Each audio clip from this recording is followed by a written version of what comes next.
Hidayah. Wassalamualaikum warahmatullahi wabarakatuh.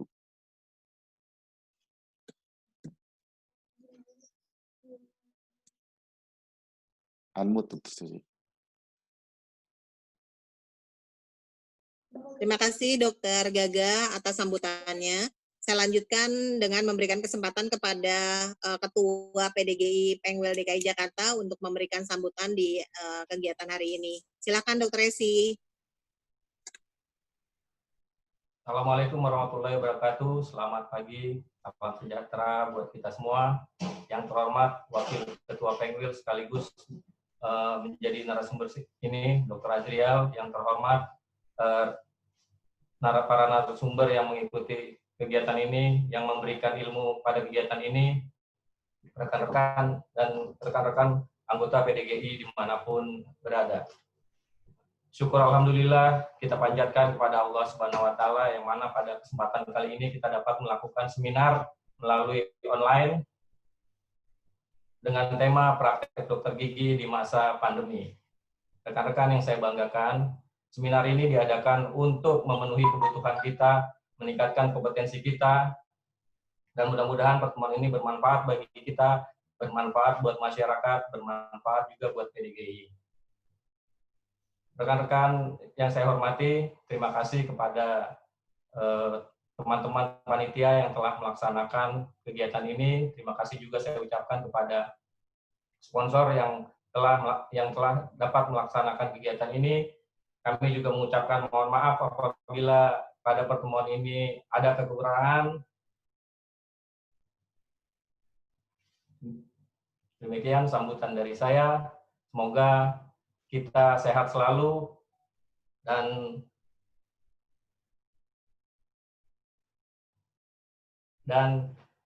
mudah-mudahan kita dapat berpraktik kembali. Demikian sambutan dari saya. Salam sehat, sehatnya Indonesia. Wabillahi taufik wal hidayah. Wassalamualaikum warahmatullahi wabarakatuh. Ya, terima kasih Dokter Resi atas sambutannya. Itu sebelum saya mulai, kita mulai presentasi dari Dokter Azrial sebagai pembicara pertama, saya akan membacakan tata tertib dari kegiatan ini. Yang pertama, untuk semua peserta yang sudah bergabung di sini, mungkin sudah mendapatkan email dari panitia semalam yang ada link dari kegiatan ini. Gitu, ini link ini sifatnya rahasia, tidak boleh disebarluaskan karena jumlah peserta dengan kapasitas yang tersedia itu memang sudah dimaksimalkan. Jadi tidak bisa ada orang yang tidak terdaftar untuk ikut serta. Nanti itu kegiatan ini akan kita siarkan ulang di akun IG, Facebook dan channel YouTube dari PDGI Pengwil yang akan kita informasikan nanti linknya. Gitu. Jadi untuk teman-teman yang tidak mendapatkan kesempatan hari ini bergabung gitu nanti bisa melihat kegiatan ini di sini. Yang kedua, gitu durasinya peserta sudah harus bergabung dari 60 menit sebelumnya sudah dilakukan ya. Itu sekarang kita udah mulai gitu. Nanti nama pesertanya harus sesuai dengan apa yang terdaftar ya Dok ya. Jadi semuanya itu harus mengganti datanya dengan nama masing-masing yang sesuai dengan yang sudah didaftarkan ke panitia. Yang keempat, aksesnya peserta harus mengaktifkan tombol mute selama kegiatan gitu dan selama bergabung. Tidak diperkenankan untuk menonaktifkan video sebelum dan selama bergabung di webinar. Bagi yang ingin memberikan pertanyaan terkait materi yang disampaikan dapat memberikan pertanyaan ke nomor 0878 0878 3474. Maaf Dok, ada backsound ini. Ada.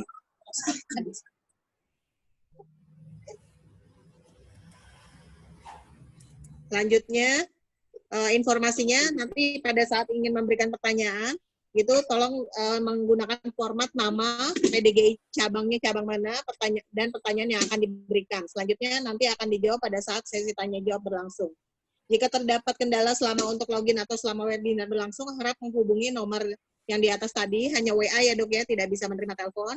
Pastikan nanti setelah selesai mengisi post test di link yang sudah diberikan. Itu tata caranya, tata tertibnya. Selanjutnya saya berikan kesempatan kepada Dr. Asrial. Sebelumnya saya bacakan dulu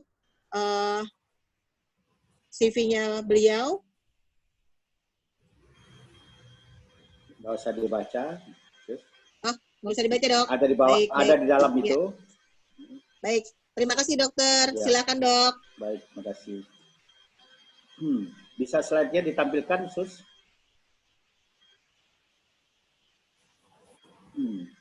Ya, bisa aja. Oh, slide-nya di itu. Slide-nya dirubah ya, yang nomor 2-nya. Yang nomor 2-nya mana CV saya? Ya udah, kalau nggak ada. Assalamualaikum warahmatullahi wabarakatuh. Selamat pagi teman-teman, adik-adikku semua, dan sejawat yang saya hormati. Seperti diketahui, saya karena ini usulnya kurikulum kitanya ada di situ itu, tapi karena nggak ditampilkan ya nggak apa-apa. Azrial terakhir adalah sebagai jabatan resmi saya adalah sebagai Ketua Pembina Konser Kedokteran Angkatan Kedua. Kemudian saya berkelimang, berkecimpung di mana-mana, di beberapa berbagai profesi, mulai dari tukang ketik sampai tukang suruh dan sebagainya. Jadi sekarang saya sudah mempunyai 3 cucu, dari 2 orang anak. Baik, sejauh sekalian, saya akan mencoba menampilkan satu makalah, kapan saatnya memutuskan praktek di wabah pandemik. Kenapa hal ini saya ingin tampilkan? Karena pertanyaan sudah bersimpang siur terus dengan kondisi COVID. Saya pikir masa COVID ini sejauh semua sudah tahu apa yang terjadi sebetulnya. Namun sehingga membuat ketakutan daripada teman-teman supaya tidak tertular ya. Kapan saya memutuskan? Kapan saya bisa praktek? Kapan? Dan itu pertanyaan ditujukan kepada PDGI, ditujukan kepada grup-grup WA dan sebagainya. Sehingga saya bisa memaklumi bahwa pengetahuan tentang COVID ini masih sebetulnya bukan kita saja, orang lain juga tidak banyak yang tahu gitu. Karena memang masih suatu penyakit yang baru ya. Sehingga membuat kita tanya kapan kita bisa praktek dan dalam keadaan aman. Slide. Ayo, boy, slide. Ayo, Susi. Slide. Lanjut. Ya. Sebagai kata pengantar, wabah COVID di negeri kita telah berlangsung 2 bulan lebih. Masyarakat tidak mendapati pelayanan dokter gigi sesuai dengan harapan. Karena memang kita telah mencoba untuk menghentikan dulu praktek tersebut. Lanjut. Slide. Kenapa demikian? Karena betul-betul kita nggak tahu ini COVID ini binatang apa ini. Ya, para dokter dan dokter gigi, jangan dokter gigi, dokter pun banyak tidak tahu ini gimana sebetulnya. Ya. Slide. Ya. Informasi yang diperoleh bersentuhan, berdekatan, atau mungkin bisa memandang. Nah, karena banyak ada kata-kata dengan memandang saja. Karena mata mata itu bisa menjadi inang, bisa tertular katanya. Jadi ini membuat kita menjadi was-was dalam melakukan praktek. Slide. Dan tentu saja itu sangat mengerikan. Apalagi kita melihat banyak sekali dalam share ya video-video, banyak sekali korban yang berjatuhan masalah COVID ini. Terus slide. Sehingga keputusan para dokter gigi untuk tidak melakukan penanganan medis merupakan satu keputusan yang bijak. Sangat bijak sekali. Dan itu tidak bisa disalahkan. Dalam undang-undang pun juga menyatakan itu adalah benar. Right? Karena dalam menghadapi sesuatu yang baru, setiap orang, baik siapapun saja, terutama dokter-dokter gigi, harus mengetahui dengan jelas, detail tentang penyakit itu. Detail tentang penyakit tersebut. Yang kita sebut dengan patogenesis. Patogen yaitu satu ilmu untuk mempelajari masalah-masalah bagaimana penularan, perjalanan, dan bagaimana asal-usul, bagaimana tentang wujud daripada binatang tersebut. Ya. Jadi ini betul-betul kita tidak tahu. Slide. Halo. Di atas saya lagi, ya. Jadi setiap dokter gigi wajib hukumnya memiliki penguasaan, ya, pengetahuan sebelum melakukan tindakan penanganan pada pasien. Ini yang disebut dengan kompetensi, ya. Jadi apa yang dikatakan kompetensi? Yang selama ini saya selalu protes bahwa itu adalah kemampuan minimal. Saya tidak setuju dengan minimal itu seorang dokter. Kompetensi adalah kemampuan maksimal dari seorang tenaga medis untuk melakukan penanganan. Kenapa? Karena kita tidak boleh mencoba-coba pasien itu menjadi percobaan gitu. Jadi saya selalu dalam pertemuan juga saya mengatakan kompetensi adalah kemampuan maksimal. Kenapa? Alasannya adalah kita tidak boleh mencoba-coba. Karena itu manusia, menyangkut manusia. Mungkin kompetensi dalam bidang ilmu yang lain, silakan, kemampuan minimal. Tapi dokter tidak bisa. Nah, kalau kita tidak mengetahui ini, maka kita akan bunuh diri dalam menangani pasien. Baik. Sangat setuju, Gugus Besar PDGI melakukan edaran di mana para dokter tidak melakukan tindakan selama wabah terjadi. Ini kita dukung banget. Ya, kita dukung banget. Slide. 2 bulan lebih wabah ini terjadi, mata rantai sangat sulit terputus. Keputusan pemerintah berdamai dengan wabah tentu saja membebani profesi medis. Segala macam. Slide. Karena sangat bertentangan dari sisi etika HAM, sumpah tergigi, bahwa seorang dokter wajib melakukan penanganan sepenuhnya kepada pada masyarakat. Dan kalau kita dianggap berdamai, artinya bahwa kita gagal dalam menangani pasien tersebut. Kalau boleh dikatakan gagal, ya, slide. Sementara itu posisi ini mempunyai tugas kemanusiaan untuk membangun bersama. Ya, banyak korban, kita tahu banyak korban dari tenaga medis. Slide. Ingat, banyak tenaga medis dan kesehatan berguguran saat akibat belum memahami patogenesis penyakit dan tidak tersedianya APD atau serta fasilitas kesehatan dan sarana. Akibatnya banyak sekali tenaga ahli kedokteran yang jadi korban. Padahal tenaga-tenaga itu masih diperlukan untuk memberikan, sharing pengetahuannya. Kita tahu ya bahwa semakin senior seorang dokter, bahwa pengetahuannya semakin dalam, jam terbang itu semakin tinggi. Dan itu perlu diberikan kepada generasi-generasi yang lebih muda. Tapi mereka telah berkorban. Untuk itu marilah kita ucapkan inna lillahi wa inna ilaihi raji'un. Semoga mendapat tempat di sisinya. Amin ya Rabb. Semoga mereka meninggal dalam keadaan syahid dan memang betul menjalankan tugasnya. Meskipun demikian, korban yang berjatuhan, tenaga medis tidak pernah menyerah, ya, tidak pernah merasa mengeluh dalam bekerja mengatasi penyakit meskipun dalam keterbatasan atau minimnya vaskes sebagai alat pelindungan diri. Slide. Karena itu tidak dapat dipahami jika memang derita rakyat, jujur, petugas medis ini juga petugas tenaga kesehatan ini juga rakyat, dipolitisir untuk kepentingan. Slide. Apakah ada yang mengambil kesempatan atau rasa keuntungan? Bayangkan barang-barang yang murah menjadi yang berlipat-lipat. Di mana kemanusiaan masyarakat itu mencari keuntungan dari kesulitan orang. Atau ada dasar kekuasaan dan sebagainya. Kita ketahui sendiri barang-barang yang tadi cuma 20.000, 25.000, akhirnya jadi ratusan ribu. Di mana dasar kemanusiaan mereka? Di mana nationality maksud saya di sini. Slide. Sementara bagi petugas medis terpaksa melakukan pekerjaannya, hal ini sesuai dengan sumpah dokter. Meskipun kita sekali banyak yang jadi korban. Slide. Semoga Allah SWT memberikan tempat di sisinya, semoga menjadikan amal sepenuhnya dan dimasukkan ke dalam jannah yang dijanjikan. Amin. Allahumma amin. Kita doa aja bersama. Slide. Di sisi lain wabah ini saya sampai sekarang belum banyak diketahui pada genesisnya. Banyak pendapat saling silang penjelasan dari A, B, C, D sampai Z. Mulai dari bahwa virus ini bukan binatang jina, bukan binatang ganas, ini adalah jina, bisa begini, bisa begitu. Wah, banyak sekali. Sehingga membingungkan masyarakat. Slide.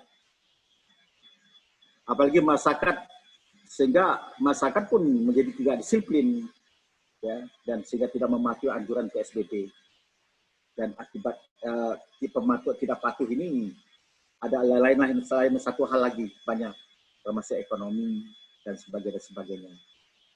Ini tentu saja sangat kita prihatin. Slide. Kondisi semua itu sangat membebani petugas medis, nggak main-main. Karena kita punya kewajiban untuk menolong sesama manusia, insanin, mulai dari pembuahan sampai dia berada dalam ruang kubur, kita harus menolong.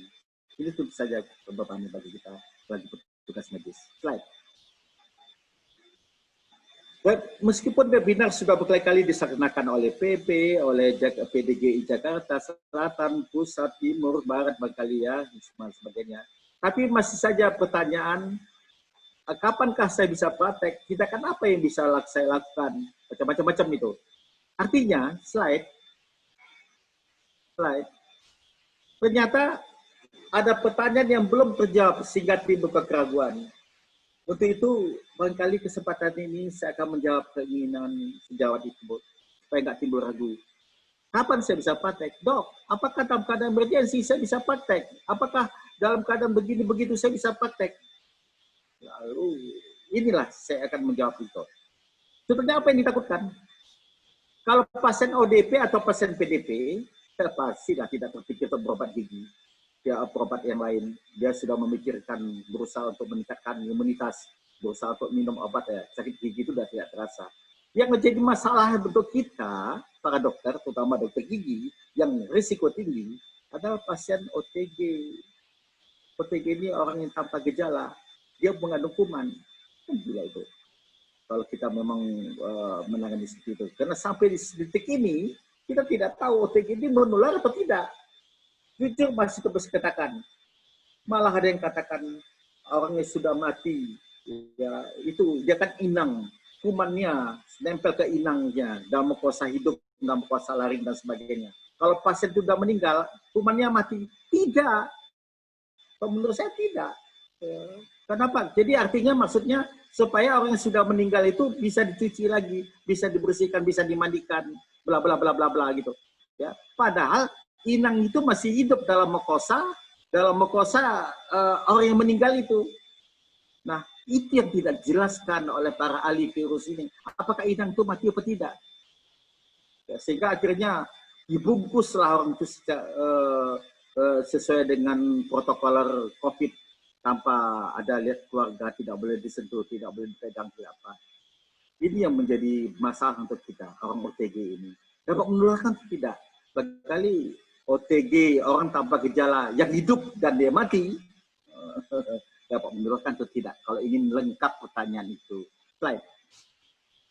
Oleh sebab itu, jika ingin praktek perlu tinjauan persiapan, terutama dalam penanganan pada pasien OTG. Kalau enggak kita bunuh diri, masa iya kita melakukan praktek orang kayak begini, ada situasi seperti ini, kita tidak bersiap. Sehingga mestinya tidak ada pertanyaan, dok boleh nggak saya praktek? Sebetulnya jawaban itu terpulangkan kepada Anda sendiri. Sudah siapkah saya? Tanda kutip. Siap. Gitu. Slide. Tujuan untuk memutuskan kapan kita harus praktek ada 3 hal. Ini yang saya juga bicarakan dalam Jakarta Selatan. Yaitu tinjauan perjalanan kasus COVID-19, tinjauan kesiapan petugas, tinjauan kesiapan paskes. Slide. Nah, kalau COVID ini saya pikir sudah banyak yang diceritakan ya. Dan bagaimana teknik pengobatan, teknik penularan, teknik pencegahannya, belum dapat vaksin yang pasti. Sehingga akhirnya kita harus merubah SOP untuk praktek. Kemudian ditambah lagi adanya penetapan status COVID sebagai sahabat.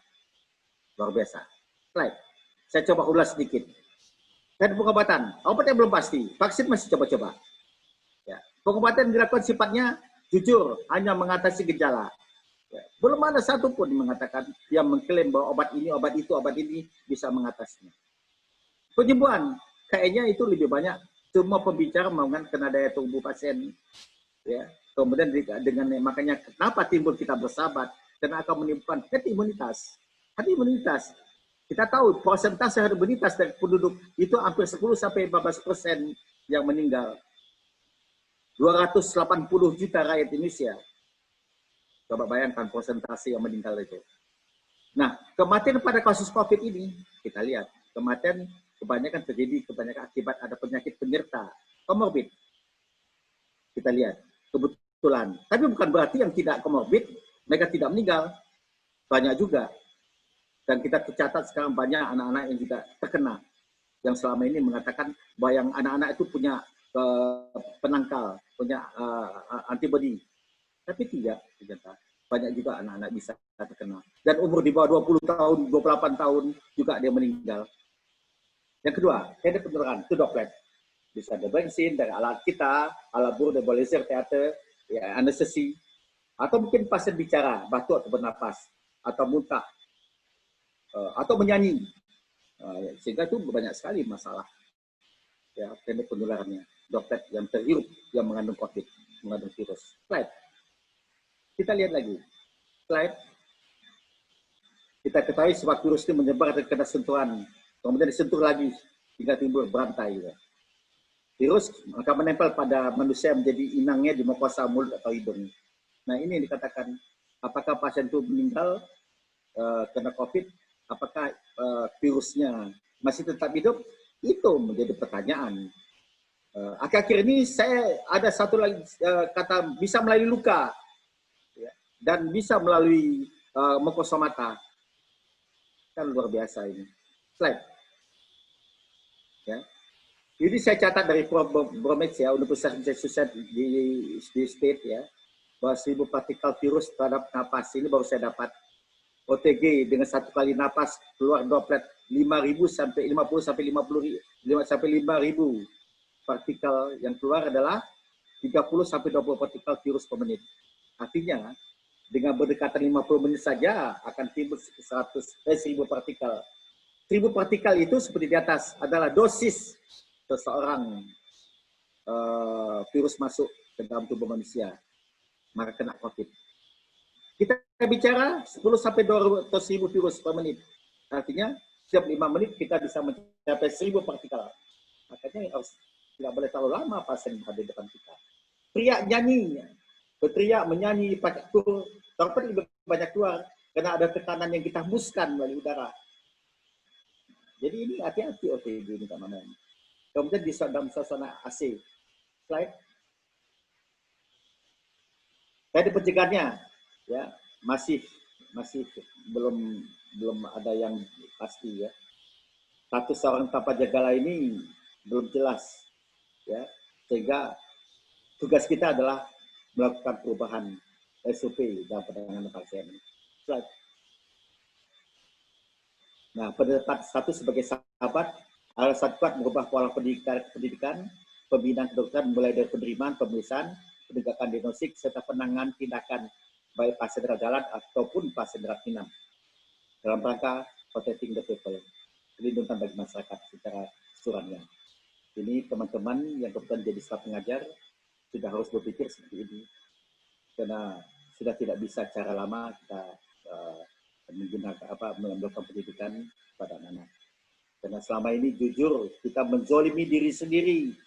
Kita dalam menangani pasien, ya, seperti bakti sosial, seperti dalam keadaan darurat, kita sama sekali tidak mencoba melakukan perlindungan pada diri kita.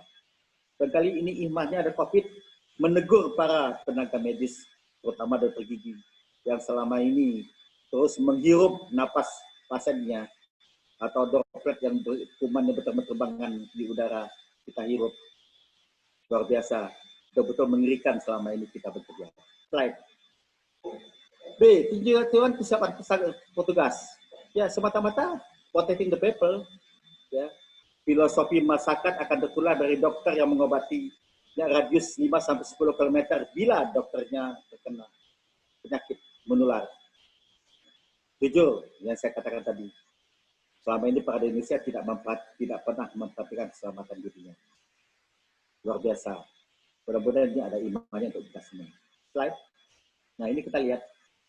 Dulu orang pakai begini, pakai lab jas, pakai itu. Sekarang kita dibungkus kayak astronot. Tidak bisa pakai nasi lagi. Nggak bisa pakai jas lagi. Jadi perubahan pada intinya protein of the people itu ditujukan pada semua orang, petugas, tenaga medis kita, pasien, ya, dan masyarakat yang ada di sekitar kita. Jadi kalau di Konsel Kedokteran Indonesia, protein of the people ini saya tunjukkan kepada seluruhan secara kapah, berintegrasi semua. Nah kalau semua yang tidak bergerak, habislah kita. Slide. Kuncinya, setiap untuk mengatasi itu, ya, dalam kondisi bersahabat, artinya orang di sekitar kita ini atau orang yang datang, walaupun tanpa gejala, kita menganggap suspek COVID. Mau tidak mau, dalam melakukan satu preventif pencegahan pada proteksi diri pada diri kita selalu harus curiga aja pada orang. Tingkat yang paling tinggi, agar apa? Agar kita bisa mempersiapkan lebih bagus. Tapi kalau kita menganggap enteng, kita lalai. Pasti kita lalai. Oleh karena itu, saya tekan, suspek COVID. Itu harus sudah ditayangkan kepada kita semua, tegakkan. Dengan demikian, slide, kita bisa merubah semua hal-hal yang perlu kita siapkan dalam berpraktek. Mulai dari fasilitas, desain ruangan, periksa ruang tunggu, ruang linen, bilas, penyediaan instrumen, yang tadi penyediaan instrumen, tersedianya obat-obat, alat respirasi dan alat ruangan, sensasi alat dan ruangan. Kemudian SOP pelaksanaan tenaga klinis, tenaga pelaksana, mulai dari operator, asisten, administrasi, adminnya, SOP penerimaan pasien, mulai pendaftaran, schedule time, dan sebagainya, SOP pemeriksaan dan penanganan pasien, dan terakhir adalah informasi. Ini 5 hal yang harus kita, kalau siap, nah tanda kutip, 5 ini harus Anda perhatikan. Kalau enggak, Anda bunuh diri. Akibat penetapan itu terjadilah perubahan dan perbaikan pelayanan baik berupa sarana pasien dan kesehatan maupun cara penanganan dan sebagainya. Banyak sekali yang tadi 5 tadi. Slide. Fasilitas. Ya, ini sedikit saya ambil dari seminar webinar saya di Selatan. Ya. Wabah diharuskan wajib setiap pasien itu suspek. Dibuat presiden bersahabat dengan COVID, ya, maka COVID-19 tetap ada. Berarti semua dokter, baik gigi, non-spesialis dan spesialis, tetap siaga menangani pasien. Sehingga perlu perombakan fasilitas. Ya. Kalau mungkin di rumah sakit atau klinik yang besar tidak masalah ya. Praktek pribadi yang kecil, gimana nanti saya tunjukkan. Ya, praktek kita yang cuma ukuran 4x6 atau 6x berapa. Bagaimana cara sisinya? Secara ideal, bagian ruangan umum kita mempunyai ruangan bilas, ruang linen, ya, dan rest area, ruangan persiapan, ruangan konsul dan pemeriksaan, ruangan tindakan, ada obat kalau ada bisa obat apotek, ruang tunggu, dan ada ruang pendaftaran. Secara ideal. Slide. Nah, ditinjau dari kegawatan ruangan, ya ada namanya disebutkan area infeksius dan non infeksius. Ditinjau dari kegunaan operasional, ya mengacu dari hazard kondisi, dibagi zona hijau, zona kuning, zona merah. Ya. Nah, ini masing-masing punya persiapannya. Jadi zona hijau sebagai persiapan memakai APD, zona merah sebagai ruangan operasional, zona kuning di mana kita melakukan pembersihan pelepasan APD kita yang kita pakai. Zona kuning biasa keluar dari zona merah, terus masuk ke rest area untuk membersihkan diri. Jadi zona kuning itu harus berdekatan dengan rest area.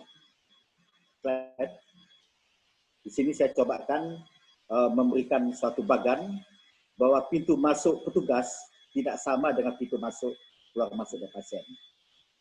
Pintu masuk petugas masuk ke zona hijau, sudah mempersiapkan diri ke zona merah.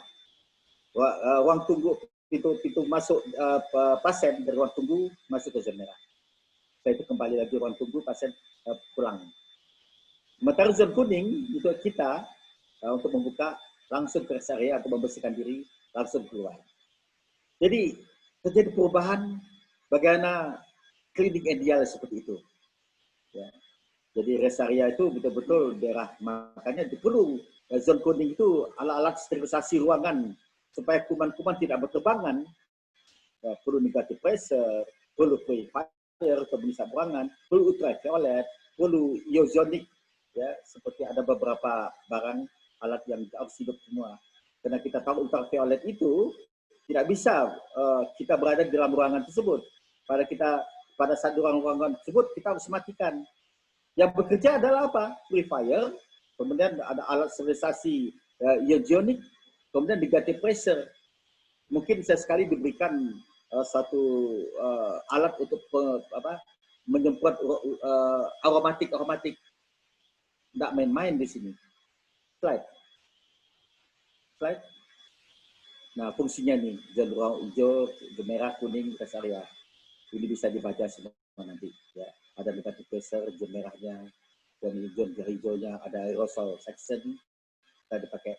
Nah, terkait dengan aerosol section, banyak sekali memang saya tahu mahal sekali. Alhamdulillah kita, ya termasuk saya, sedang lagi mendesain dengan harga yang kita bikin murah. Cuman kalau kita mau pakai vacuum cleaner itu bisa, cuman tolonglah vacuum cleaner itu dirubah supaya estetisnya lebih bagus. Cuman diberikan udara yang masuk itu, ya, aerosol yang masuk itu ke dalam alat tersebut, itu dikasih filter. Saya sudah tanya ke banyak, ada yang ukuran 6 cm, 15 cm, 18 cm, 24 cm lengkap. Filter itu yang mengandung ekstraktif yang bisa menyaring partikel virus 0,3 mikron. Ya, itu aerosuction. Yang sudah jadi, yang diimpor itu mahal sekali. Tapi alhamdulillah sekarang sudah ada buatan-buatan kita, walaupun masih dalam keadaan sederhana sekali. Dan saya janjikan dalam waktu dekat kita punya alat yang cukup bagus dengan harga yang sangat murah. Itu mudah-mudahan. Kemudian lampu ultraviolet, tidak perlu beli yang jadi-jadi. Beli aja ultraviolet ozon, ultraviolet pasang di seperti kita pasang neon. Harganya murah sekali. Dan kita pakai timer. Itu tidak perlu ini. Kalau masalah negative pressure, kita bisa selesaikan itu. Mudah-mudahan dalam waktu dekat kita bisa ciptakan sendiri. Slide. Ruang tunggu. Ya, di sini ada masalah. Pasien dalam keadaan wabah ini tidak boleh menunggu di situ. Oleh karena itu, pasien masuk dianjurkan, ya, pintu masuk itu dianjurkan berdiri dari petugas, atau kalau nggak bisa, ya kita masuk lebih dulu pada petugas, sebagai petugas, baru pasien dia masuk. Kemudian pasien itu tidak boleh menunggu di ruang tunggu. Oleh karena itu kita ada appointment, ada jadwal, schedule time daripada penanganan pasien. Misalnya, mencabut gigi perlu waktu setengah jam. Kita atur setengah jam. Kemudian untuk pembersihan diperlukan setengah jam lagi. Jadi dalam 1 jam, misalnya pasien yang kedua, diatur setelah 1 jam itu. Jadi betul-betul kita sudah punya catatan data. Berapa lama kita melakukan penambalan 1 gigi, pencabutan gigi, atau melakukan konservasi perawatan 1 gigi. Dan kita atur pasien itu appointment-nya jam berapa. Karena kita tidak perkenankan mereka duduk di dalam menunggu rame-rame. Dan setiap yang masuk pasien itu adalah 1 orang dalam ruang praktek. 1 orang, kecuali anak mungkin ditemani oleh 1 orang keluarganya. Kalau saya bikin tenda di luar, saya kasih kipas angin, kasih air, kasih di tangan, mereka tunggu di luar atau tunggu di mobilnya. Slide. Kemudian yang kedua adalah persiapan dengan pelaksana. Nah, di sini kita harus tahu bagaimana pelepasan APD. Banyak kejadian bahwa APD yang dilepas secara salah terkontaminasi. Tidak main-main, penularan petugas medis akibat APD yang salah. Atau APD sendiri tidak. Kita di level 3 loh. Kalau ada mengatakan level 1, level 2, itu berarti bunuh diri. Karena aerosol berada di sekitar kita. Dan celakanya, kita lagi ada beberapa rumah sakit saya lihat, dia sebagai dokter dan asisten ini memakai APD lengkap. Kemudian ada orang lalu lalang di sampingnya. Saya bilang ini bunuh diri ya Pak. Apa dia tidak tahu bahwa aerosol yang terhirup oleh tenaga lain yang tidak memakai APD itu juga akan membuat dia jadi COVID, bisa terkena kalau ada COVID-nya. Dan itu juga akan mengenai dia. Apa kita tidak bersalaman dengan tenaga yang lain yang tidak bertugas itu? Ini benar-benar luar biasa. Jadi membuat kita harus menegur teman-teman agar bukan saja kita, tapi seluruh staf yang ada di rumah sakit tersebut. Baik.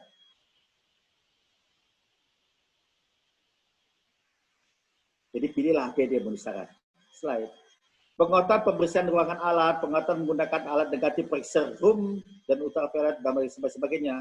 Karena banyak yang berkibar sekarang mengatakan ultraviolet itu masih hoax, katanya tidak akan membunuh bateri apa segala macam.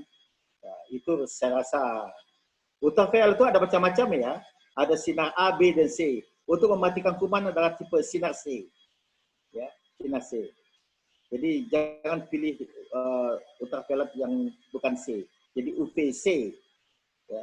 Jadi penguatan cara melakukan barang yang telah dipakai, yang UVC kita bungkus. Saya menganjurkan kain yang asmat atau APD yang telah kita pakai, yang akan kita buang, kan ada yang langsung dibuang di disposal. Itu direndam, kalau untuk COVID direndamlah dalam deterjen. Artinya pada saat kita buang, jangan membuat infeksi, masih dalam keadaan infeksius. Karena akan menularkan kepada orang petugas sampah atau orang ada yang memakai barang itu. Berdosa kita kalau membuat orang susah. Oleh karena itu, barang yang tidak kita buang, bikin deterjen. Karena sabun colek tidak bisa membunuh kuman tersebut. Ya, jadi, sediakan ember penuh dengan desinfektan. Seperti kita di rumah sekarang, saya begitu sampai di garasi, saya buka baju itu saya rendam dalam ember yang mengandung deterjen.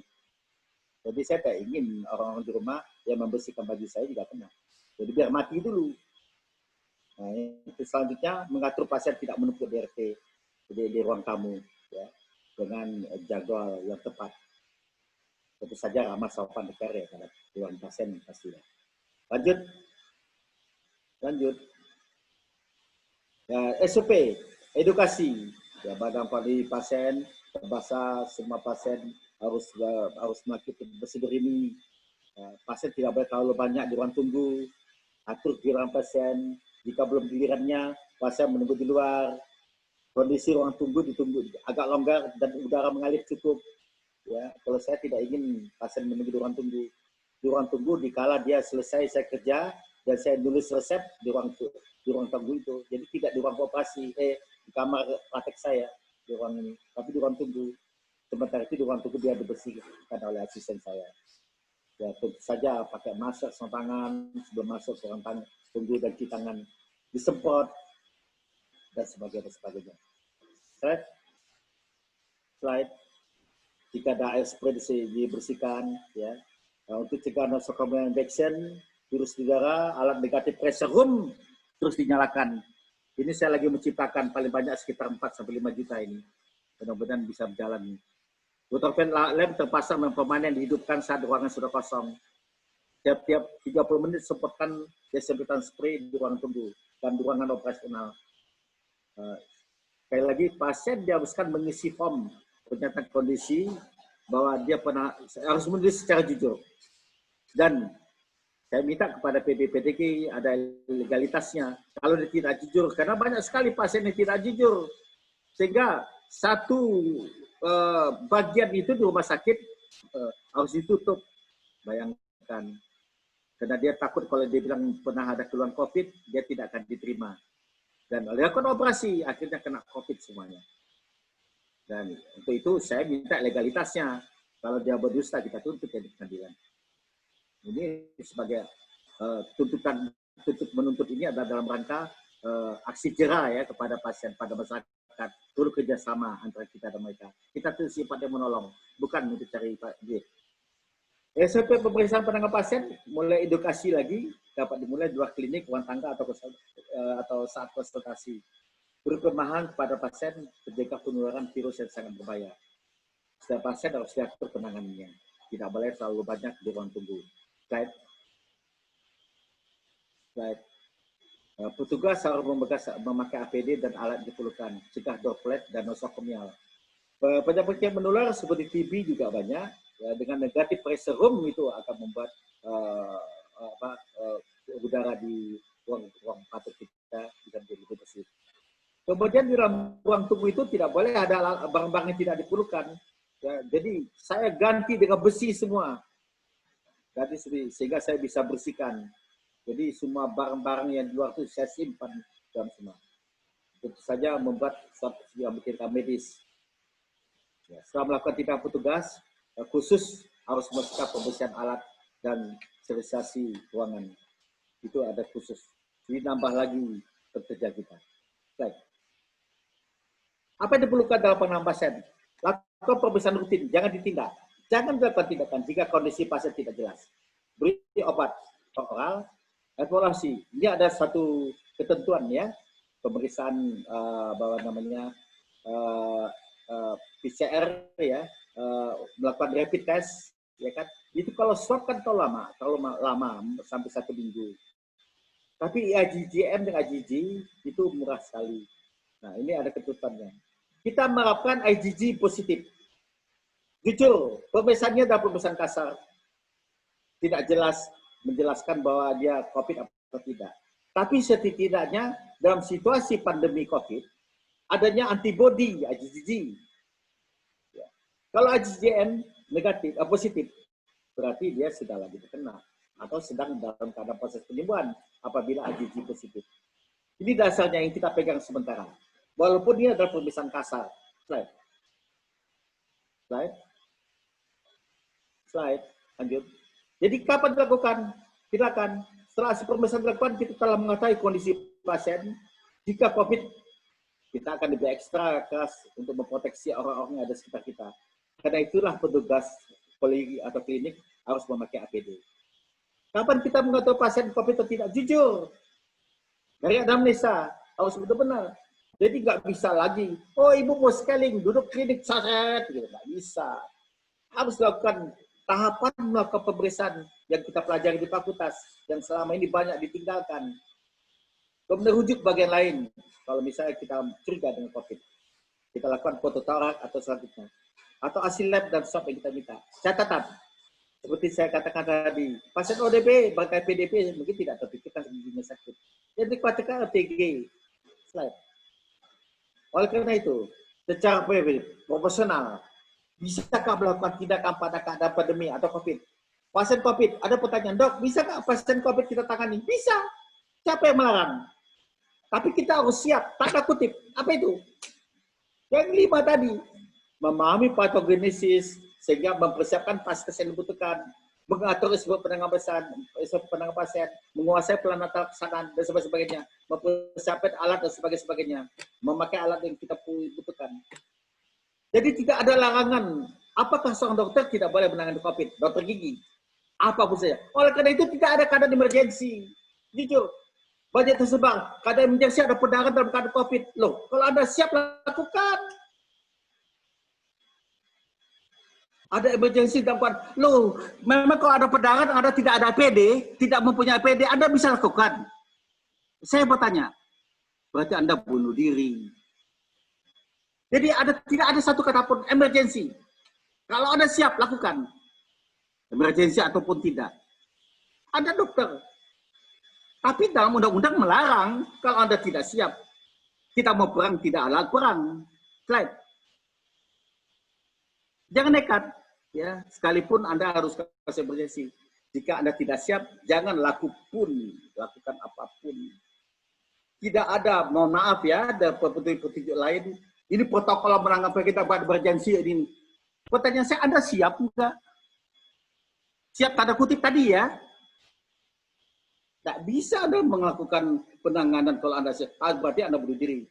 Ini sesuai dengan Permenkes nomor 27 tahun 2017 tentang pedoman pencegahan pengendalian infeksi di fasilitas Yankes dan Permendak Kartens ya, 08 Men 7 2010. Dalam keadaan emergensi pun kita harus melindungi diri sendiri. Jadi tidak ada paksaan. Dalam keadaan emergensi darurat dok. Darurat bagaimana? Saya sendiri juga darurat, tidak punya APD, tidak punya alat, tidak punya sarana untuk melindungi saya. Jadi sebagai dokter gigi, untuk mengatasi itu kita harus mengetahui patogenesis. Dapat dari literatur atau dari share-share online. Saya mohonkan sekali para dokter gigi tidak hanya berkecimpung, hanya melihat 32 gigi tok ya. Banyak masalah-masalah yang harus kita persiapkan. Slide.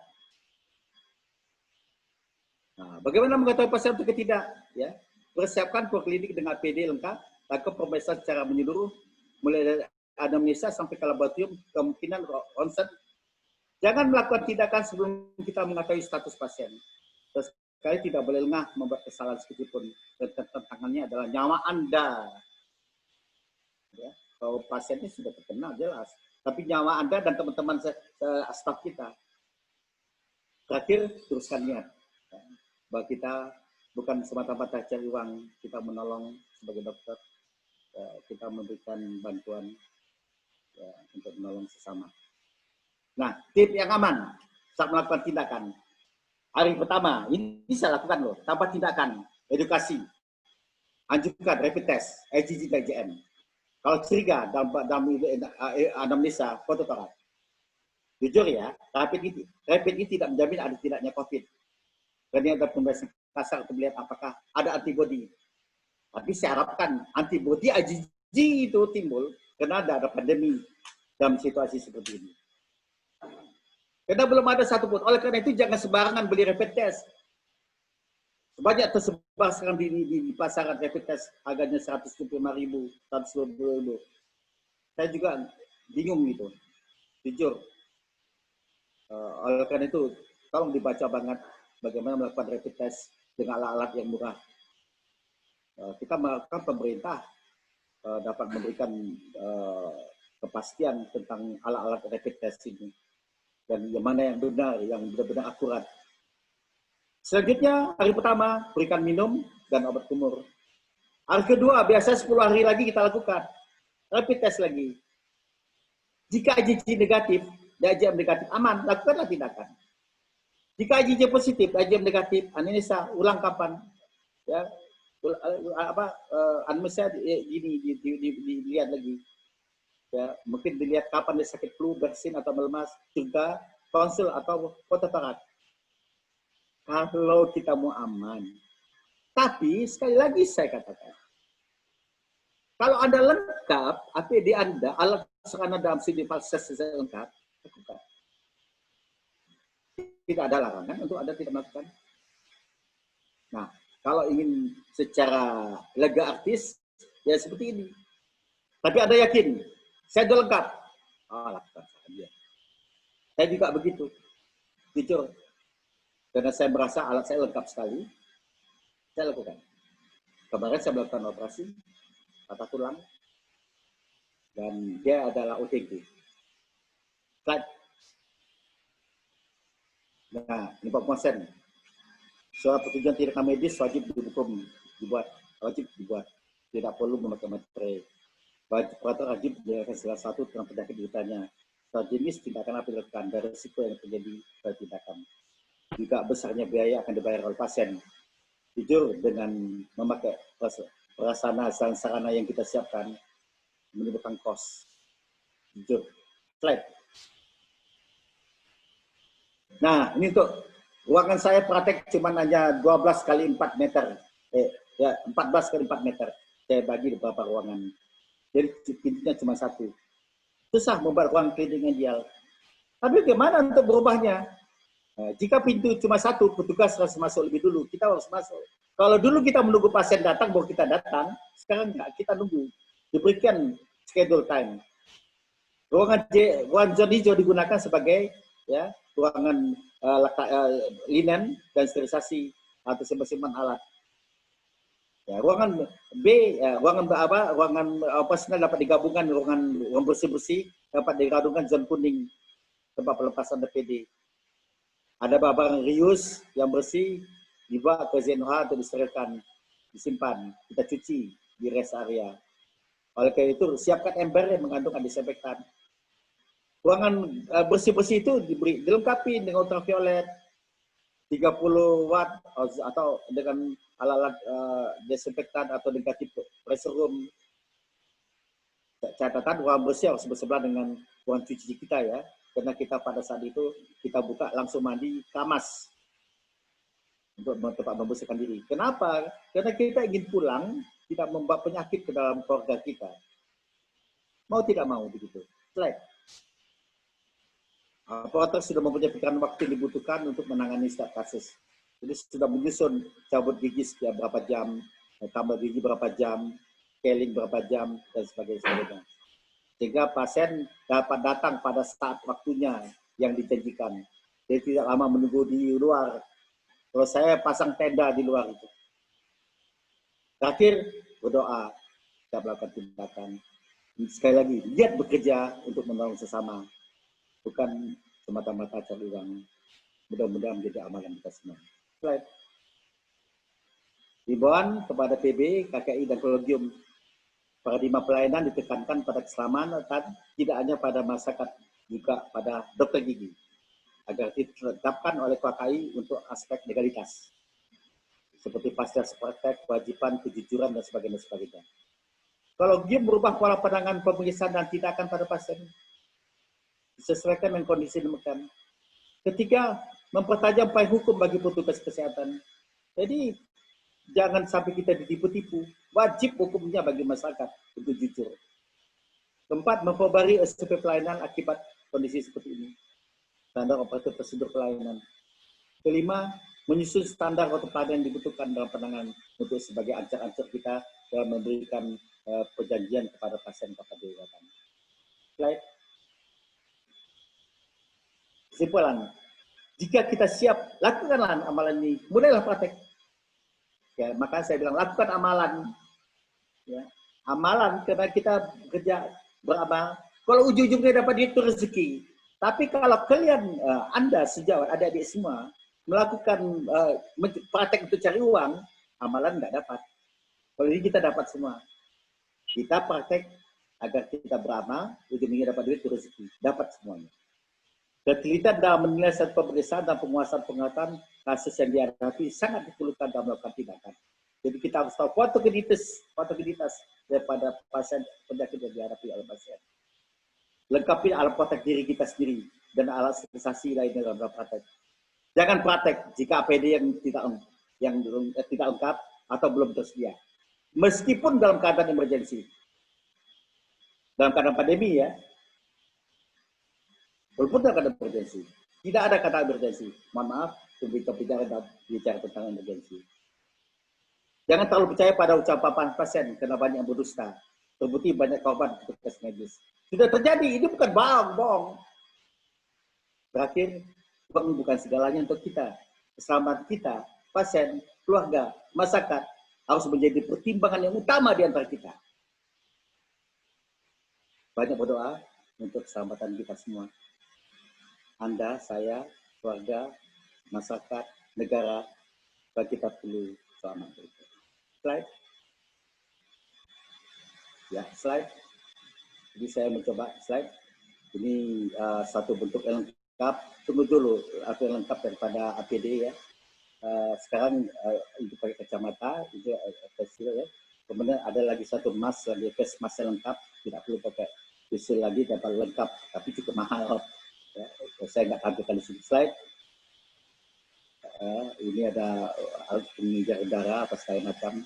Insya Allah kita bisa bikin itu. Dalam saya tidak ingin teman-teman kita di daerah merogoh pakai tahun dalam. Saya ingin murah. Ini teman-teman saya sedang bekerja keras. Dalam waktu 1 bulan ini akan terbentuk semua. Slide. Ya, oke. Ini kerangka yang saya sudah buatkan ya, untuk intersection, aerosection unit. Kerangka yang saya bikinkan. Dengan lapisan berlapis-lapis, HEPA filter. Kita lagi pesan itu semuanya. Mudah-mudahan kita bisa tekan kosnya. Slide. Ya, sama bekerja. Saya akhiri penjelasan ini. Lebih kurang saya mohon maaf apabila ada kata-kata tidak berkenan. Karena memang tujuan saya adalah agar para sejawat semua dapat bekerja dengan baik dan bisa menjaga diri dalam kondisi apapun juga dan kita selamat. Akhirul kalam, Abu Taufik Wajayah. Assalamualaikum warahmatullahi wabarakatuh. Silakan kalau ada bertanya.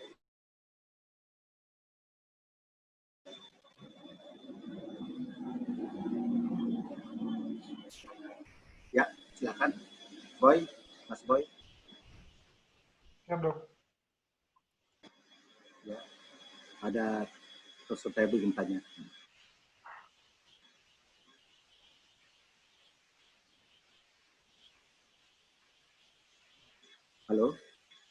Ya, dok. Ya, bisa. Ada yang bertanya? Bu Susi?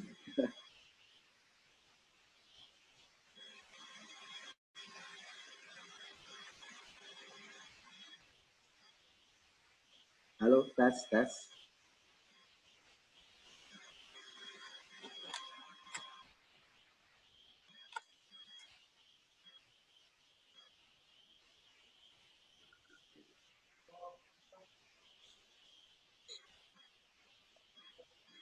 Halo, suaranya nggak terdengar?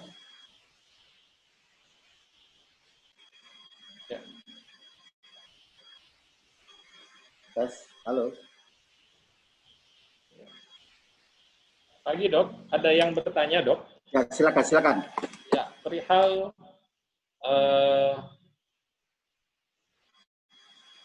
dari 0821 1994 sekian, mohon bertanya dok, sekarang ini banyak sekali yang mengatakan harus pakai APD level 3 dari PDGI. Sementara dari WHO dengan dari CDC mengatakan tidak perlu pakai hazmat, cukup pakai overall aja. Sekarang yang kami harus ikut itu yang mana ya dok? Terima kasih. Ya. Kalau ada mengatakan dari WHO mengatakan cukup dengan apron, itu tidak benar. Kita melihat kenyataan. PBPDG benar. Ya, dia tahu mengetahui situasi teman-teman praktek ya. Jadi artinya level 3 itu adalah apron itu hazmat itu, APD itu yang lengkap. Level 3 itu untuk melindungi diri sendiri. Ya, kemudian kita tidak bisa mencegah aerosol yang berterbangan di udara. Jadi kalau misalnya WHO perlu dipertanyakan kebenarannya. Tapi kita harus ikut PBPDGI dengan level 3 seperti itu. Karena kita high risk, risiko tinggi, berdekatan langsung kepada pasien dengan aerosol berterbangan di sekitar kita yang selama ini kita tidak pernah perhatikan. Ya, berterbangan sampai habis dan luar biasa. Kadang-kadang sampai aerosol itu juga membasahi ya cairan itu, semprotan itu membasahi tubuh kita juga.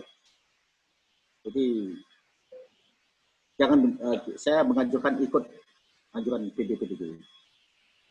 Nah, satu lagi dok, dari 0812 931 sekian.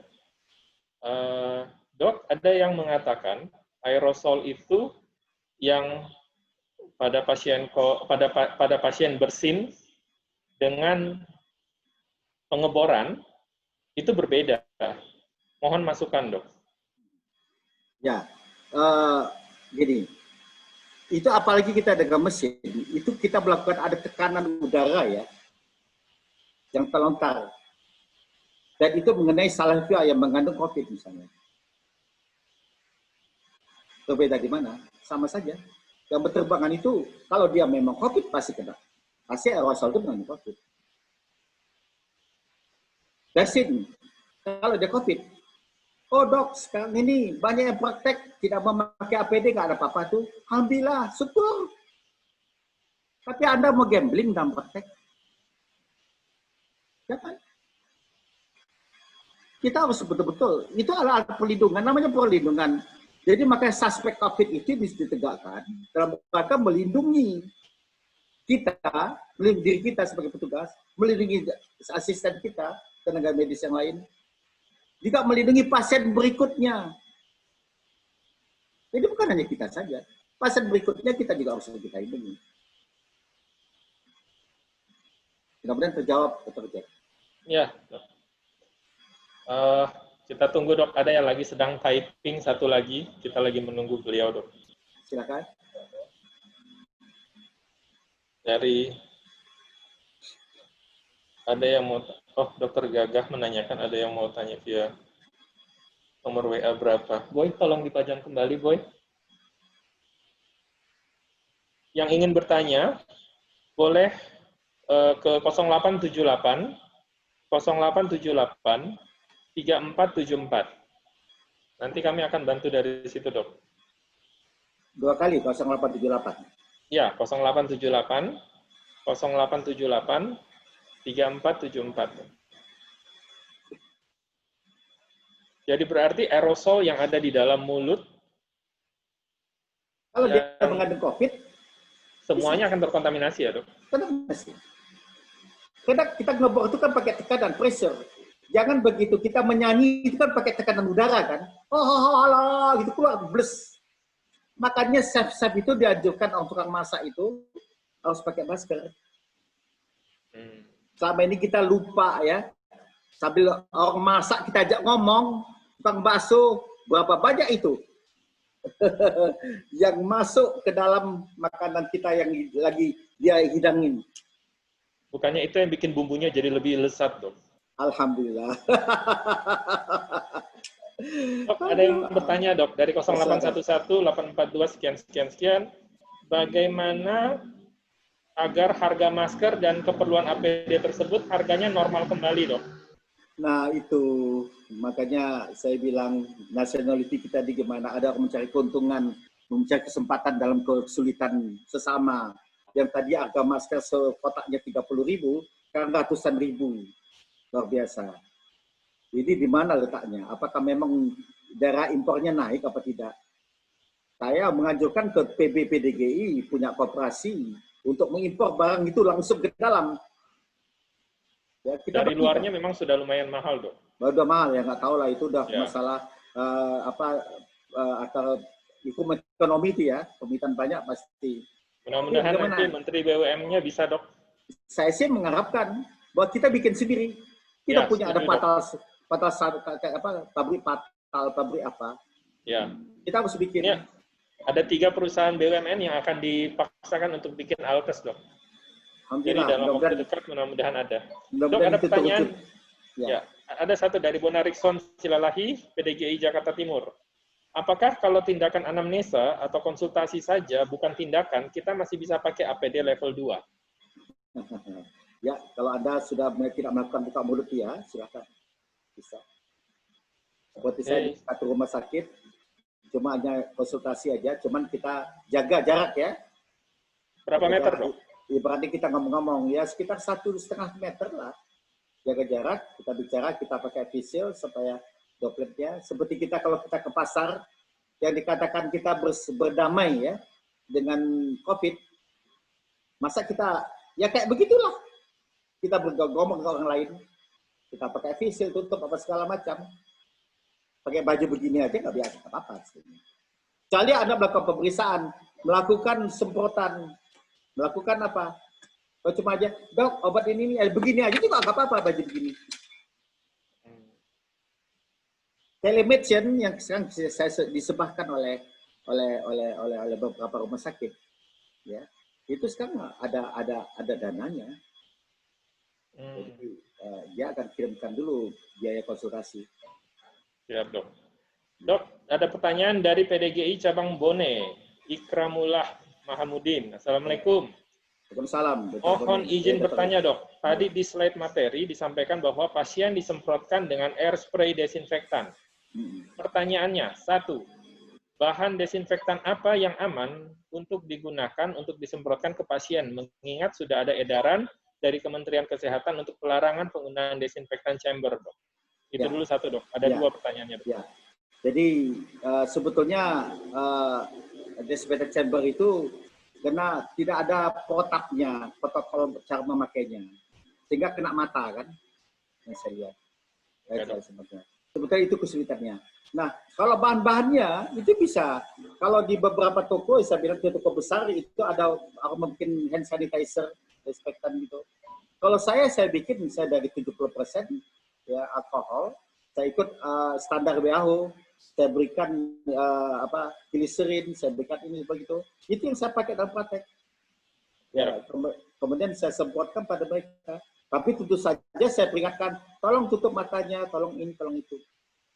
Dan jaketnya saya lepaskan. Yang pertanyaan kedua, Dok. Apakah penggunaan ozone chamber sebagai alat desinfeksi kepada manusia sebelum masuk ke klinik puskesmas rumah sakit masih termasuk kategori aman? Ini jujur ya, sampai ultraviolet juga mengatakan itu masih tanda tanya. Apakah ozon juga ini akan demikian bisa mensterilisasikan ruangan? Jujur, banyak sekali yang mengatakan tidak itu. Wah, bersidang pendapat. Tetapi untuk saya, kita mengapa? Masa kita tidak ada tindakan? Yang penting kita ngambil yang positifnya aja. Kata seseorang bisa membuat sterilisasi ruangan. Ya, saya pakai lah. Atau juga alatnya tidak begitu mahal. Saya pakai. Ya, Dok. Terima kasih. Terus, ini banyak, Dok. Sebentar ya, Dok. Satu persatu saya bacain ya, Dok. Sekarang mau nanya, Dok. Dari nomor 08193113. Mau tanya dong, seberapa efektivitas penggunaan aerosol suction di dalam tempat praktek sehari-hari? Ya, berilah yang power isapnya kuat. Ya, kalau cuma mohon maaf ya, 3.000, 6.000 masih tanda tanya saya, apakah terisap semua? Kuatlah, pilih yang di atas, ya belasan ribu. Saya tanya beberapa ahli, PA itu Pascal, PA 2.000, 18.000, 6.000 apa ya, itu Pascal itu, Pascal R katanya istilahnya. MPA, Itu sebetulnya Megapascal. apa? Megapascal, Dok. Ya. Pascal ya, ada PA itu. Itu katanya itu kecil sekali. Vacuum cleaner kita itu cukup kuat. Cuman ya kita ubah. Itu cukup kuat, bisa kita ubah itu. Cuman tolong air yang udara yang dikeluarkan melalui alat yang isapan tadi itu hanya bersih lah. Oleh karena itu diberikan filter, ada filternya. Sekarang pertanyaan berikutnya, Dok. Sinta Uli, Sabang Tangerang, Dok. Mohon bertanya, bagaimana cara mengatur antrian pasien gigi di puskesmas? Karena pasien yang datang biasanya bukan berdasarkan perjanjian, Dok. Ya, itu kesulitannya. Oleh karena itu, buatlah ruang tunggu di ruang terbuka, ya terbuka dan atur jaraknya. Kayak pasien praktek kita juga demikian. Saya bikin ruang tunggu terbuka, kemudian kita punya orang yang mengatur, kunjungan pasien. Mereka antri di luar, duduklah kasih bangku. Kalau memang ada dana, berikanlah kipas yang mengundang uap air, apa segala macam atau mungkin AC kayak apa. Mau tidak mau harus diatur. Harus diatur ya, Dok? Ya. Ya, Dok. Satu lagi, Dok. Dr. Heri Salina, PDGI Jakarta Pusat. Apakah perlu memakai masker full mask atau N95 saja sudah efektif, Dok? Kalau aja cuma periksa aja, masker masker surgical cukup. Tapi kalau misalnya Anda melakukan tindakan yang ada aerosol, saya pakai 3 lapis loh. Saya jujur sebelum pakai full mask, ya buatan tertentu, ada juga tidak terlalu mahal. Ya, saya pakai 3 lapis. Yang pertama saya pakai N95 tipe 90 berapa itu. Ya. Supaya nggak terlalu cepat, saya alas lagi dengan surgical mask. Dan tidak terlalu cepat, saya pakai lagi KN dengan surgical itu lagi. Pakai 3 lapis. Jadi mau tidak mau, cost proteksi ini membebani. Tapi masalahnya harganya pun tinggi, Dok ya. Betul. Si masker-masker itu. Dan yang kedua sulit kan didapat di di lapangan ya, Dok. Jadi ya itu mungkin juga yang menjadi akhirnya teman-teman menjadi mencari alternatif lain gitu yang mungkin bisa menekan juga ke biaya, terus juga dapat dan sebagainya. Sementara ya kita seperti yang tadi dokter sampaikan bahwa kita nggak bisa juga keluar dari sumpah kita sebagai dokter untuk memberikan pertolongan kan, Dok, gitu seperti itu. Tapi tetap berpedoman, ya, gimana pun juga aturan Permenkes dan aturan tenaga kerja, bahwa perlindungan diri sendiri harus diutamakan lebih dulu. Iya. Tanpa ada alat perlindungan, Anda ibaratnya kalau mau perang tidak diberikan senjata, apa yang terjadi? Itu pasukan kamikaze, Dok. Ya, ada pertanyaan, Dok, dari 0812-9046, sekian. Jika screening sudah, APD level 3 sudah, ruangan sudah sesuai standar, ada vakum aerosol, apakah semua kasus boleh dikerjakan, Dok? dari Lakukan. Dr. Aan Midat Arisa, PDGI Depok. Artinya siap ya, tanda kutip tadi siap. Ya, Lakukan. sudah siap semua, Dok. Lakukan. Lanjut. Mantap. Sekarang berapa harga, dari 0812 sekian-sekian, berapa Jangan tanya harga yang suction aerosol yang dokter buat kayak gambar yang ditampilkan, Dok? Aduh, saya ingin menekan teman-teman saya yang idealisme cukup tinggi. Ya, saya harapkan kurang dari pasaran yang ada sekarang. Mudah-mudahan. Itu karena idealisme yang timbul, tidak cari keuntungan. Kita tunggu. Mudah-mudahan bahan cepat dapat datang. Ada satu lagi, Dok, dari 0812. Assalamualaikum, Dok. Mohon izin menyampaikan untuk praktek pribadi, menurut info yang saya dapat, apabila praktek mandiri akan buka kembali, harus lapor ke puskesmas yang nantinya akan disupervisi dengan form yang diisi. Apakah memang begitu, Dok? Kita kan sudah punya izin praktek. Ya, Dok. Sudah punya izin apa segala macam. Sebetulnya itu hanya kalau saya lihat kalau ada peraturan seperti itu, tempat saya belum ada. Kalau ada peraturan seperti itu cuman paling kerjasama kali ya, Dok? Kerjasama, hanya ya, saling supervisi, tapi tetap, jaga-menjaga saja. Ya. Ya, tapi sebetulnya nggak perlu. Karena kemarin itu kami ada dapat pasien, Dok, pasien terdiagnosa COVID. Ya. Terus kami lapor ke puskesmas dan puskesmas bekerja sama dengan kami untuk melakukan supervisi itu, Dok. Nah, disitulah letak kerjasama. Ya, benar, Dok. Mungkin itu yang dimaksud ya, Dok. Ya, kali itu. Pertanyaan ada satu lagi, Dok. 08592123 sekian. Ada yang bilang sinar UV yang kontak langsung ke tubuh manusia berbahaya. Oh, jangan. Adakah durasi maksimalnya, Dok? Tidak Tidak boleh ada. Ya, Dok? Artinya kalau cuma sekilas ya enggak apa. Tapi kalau kena langsung itu ada karsinogen. Sinar UVC karsinogenik. Enggak boleh. Ya, Dok. Saya mau bertanya, Dok. Jangankan pada kulit manusia, sofa kita yang ada kulit lembunya, kulit sapi, itu bisa kering. Coba Anda untuk pelet. Kena pada sofa Anda di kursi yang ada dari kulit lembu. Kering. Itu apa? Sama atau berbeda dengan lampu yang dipakai untuk menurunkan bilirubin pada bayi, ya, Dok? Lain. Kan kalau yang pada bayi itu kan dia langsung ke kulit juga, Dok. Untuk germinisik itu ya, untuk kuman itu UVC. UVC. C. Sinar C. Ya. Jadi beda. Berarti kalau untuk yang mencarinya kalau apa, misalnya pun mau membeli, artinya belinya yang UVC ya, Dok, ya, UVC bukan yang untuk UV. sterilisasi ruangan. Oke. Mohon maaf untuk yang bayi saya nggak tahu Pak Jack. Nanti saya salah lagi. Kalau nggak salah itu A, kalau nggak salah. Tapi jangan yakin dulu. Ya. Ada pertanyaan dari 08159043 sekian. Saya mau bertanya, apakah ada format inform consent khusus yang dibuat pada saat wabah seperti ini? Ya, saya ajukan. Saya kira setiap rumah sakit sudah punya konsep inform consent-nya. Ya. Kalau nggak ada, yang dulu aja, tapi dilengkapi. Kita lengkapi apakah pasien pernah menderita demam, flu, batuk, apa segalanya, bla bla bla, kita tambah lengkapi. Ya, tapi saya kira imbauan kepada PDGI untuk membantu para teman-teman untuk membuat konsep seperti ini. Siap, Dok. Mudah-mudahan PDGI bisa bikin nanti. Ya, Dok. Kemarin sudah sempat disebarkan kalau nggak salah, Dok, ada beberapa masukan yang ada perubahan sedikit. Ya, mungkin lebih detailnya suruh ke PDGI setempat kali ya, Dok. Ya, betul.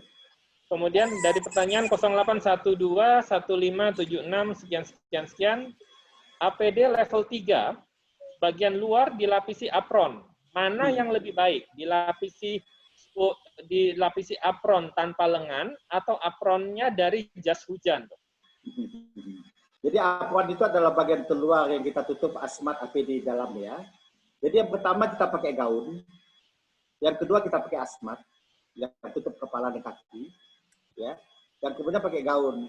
Nah, kita apron bukan gaun untuk di luar aku. Tujuannya adalah agar apron itu diganti-ganti. Yang kita ganti itu adalah apron. Ya.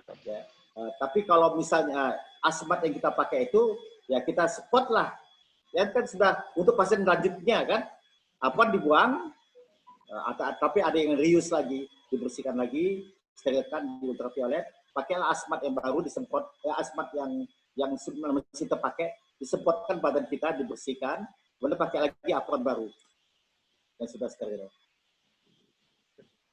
Kemudian ada pertanyaan dok dari 0814 sekian. Dok mau nanya, bagian prosedur disinfeksi ruangan untuk pergantian pasien berikutnya.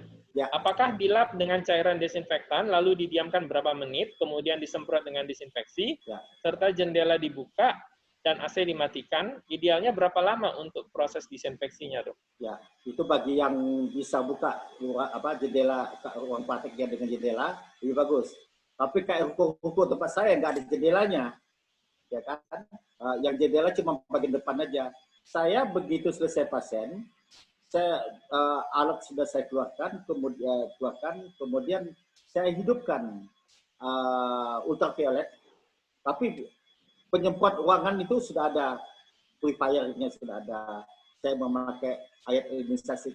Boleh nggak saya sebut nama mereknya, nggak enak ya. Itu hidup terus, kemudian ultraviolet sekitar 4 jam, lalu saya matikan. Sedangkan saya sebagai operator bawa pasien ke ruang tunggu untuk saya tulis obatnya, bla bla bla bla. Sehingga di ruang tunggu itu tidak ada pasien lain, itu adalah pasien yang sedang saya kerjakan langsung keluar. Ya, jadi sementara itu ruang operasi itu sekitar membutuhkan waktu setengah jam. Ada interval pasien pertama dan pasien kedua minimal adalah setengah jam. Setengah jam ya dok. Nah, tapi kalau ruangan kamarnya itu bisa dibuka, bagus itu, dibuka jendelanya. Siapa itu. Tapi tentu saja kita tidak maafkan udara yang keluar dari kamar praktek kita itu mengandung kuman. Oleh karena itu gunakan ultraviolet dulu baru dibuka kamarnya. Nah, pertanyaan dari Dr. Iva. Saat ini ada banyak teman sejawat yang membuat alternatif APD dari berbagai bahan, termasuk dari kain waterproof yang dijahit bukan dipres. Sebenarnya yang paling efektif seperti apa? Itu satu, dok.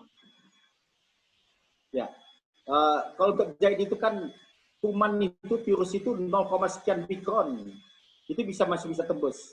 Yang dia dipres, dipres. Jadi pilihlah bahan yang waterproof, yang bisa tidak tembus, artinya bisa reuse lagi, tidak diffusible. Kalau yang tidak waterproof kan berarti kita harus buang. Cara membersihkan, reuse lagi, begitu kita buka dengan bagian dalam yang kita pegang diputar ke dalam, ya, terus dilipat, kita simpan ke dalam ember, plus yang mengandung kena virus konon hancur dengan deterjen, dengan sabun colek, apa segala macam, larutkan. Apakah bahan kita pakai lagi atau kita buang? Pada saat waktu ini dia tidak dalam kondisi non-infeksius. Jangan sampai barang itu dibuang masih infeksius. Kita harus jaga itu. Jadi pilih itu terserah bahannya. Jujur dengan bahannya seperti waterproof agak panas ya. Ya dok. Oleh karena itu kita cuma kuat 3 jam ya, 3 sampai 4 jam.